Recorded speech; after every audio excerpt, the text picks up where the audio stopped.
अस्सलाम वालेकुम friend, laptop YouTube channel में सब दोस्तों को खुशामदीद। मेरे पास आज एक कस्टमर का लैपटॉप है सैमसंग का और इसमें डिस्प्ले नहीं आ रहा। मैं आप सब फ्रेंड्स को बताऊंगा कि डिस्प्ले इसका कैसे आएगा। इसके अंदर एक मैन्युफैक्चरिंग फॉल्ट आता है सैमसंग में, तोशिबा में और एसर में टोकन का। आज मैं टोकन रिप्लेस करूँगा और इसके ऊपर इसकी सप्लाई बनाऊँगा 330 कैपेसिटर के साथ। लैपटॉप के अंदर टोकन का मसला मैन्युफैक्चरिंग है। आज मैं आप सब फ्रेंड्स को बताऊंगा कि इसकी सप्लाई कैसे बनती है और इसमें मसाइल कौन कौन से आते हैं। इसके अंदर मसला आता है, चार्जिंग का मसला आता है, जैसे कि बैटरी पे लैपटॉप ऑन हो जाता है और चार्जर पर ऑन नहीं होता, या चार्जिंग पे ऑन हो जाता है बैटरी पर ऑन नहीं होता। और डिस्प्ले का मसला आता है और हैंगिंग का इशू आता है और डिस्प्ले पे लाइंस वगैरह आती हैं। इस तरह के बहुत से मसाइल हैं जो कि हम टोकन चेंज करके अपनी प्रॉब्लम सॉल्व करेंगे। वीडियो को लाइक कीजिए और चैनल पर न्यू है तो चैनल को सब्सक्राइब कीजिए। आइए वीडियो का आगाज़ करता हूँ।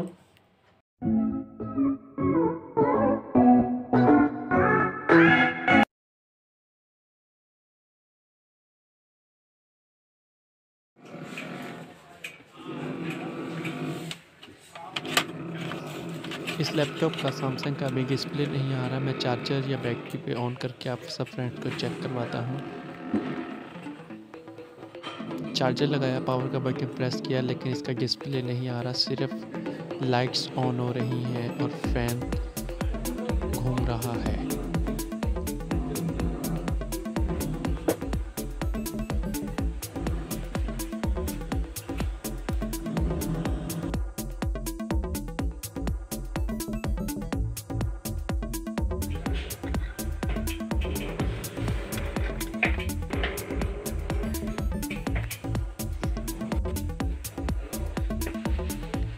पेपर कटर की मदद से टोकन को रिमूव कर लीजिए।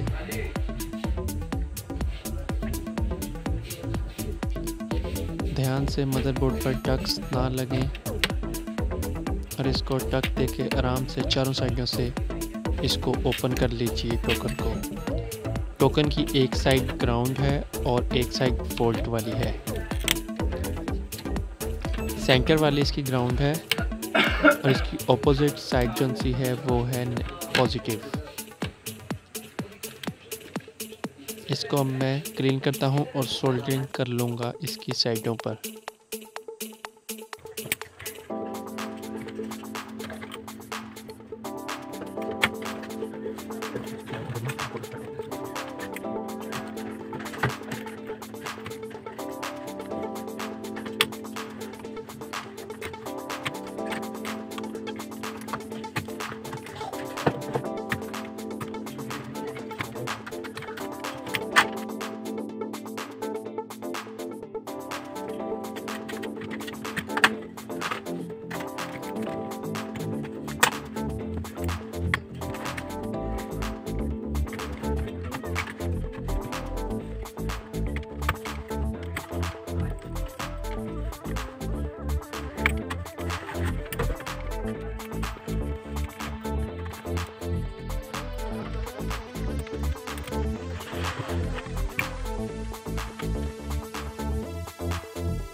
ब्लेड से अच्छी तरह साफ़ करने के बाद मैंने इसकी सोल्डर के साथ बेस बना ली हुई है।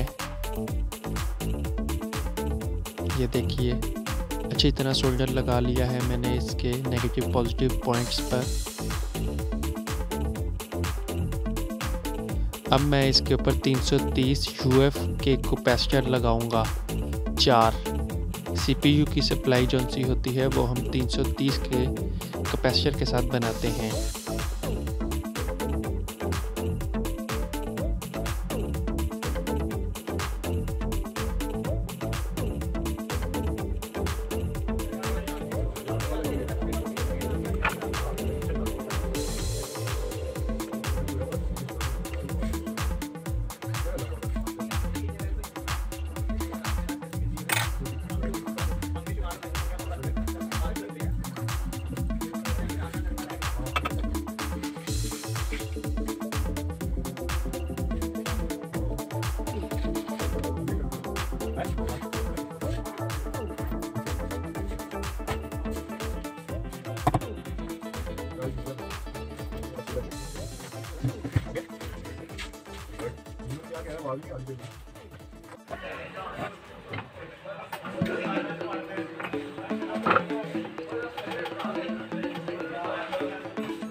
वो तो इस तरह मुंह करके लगाएंगे, नेगेटिव पॉजिटिव पूरा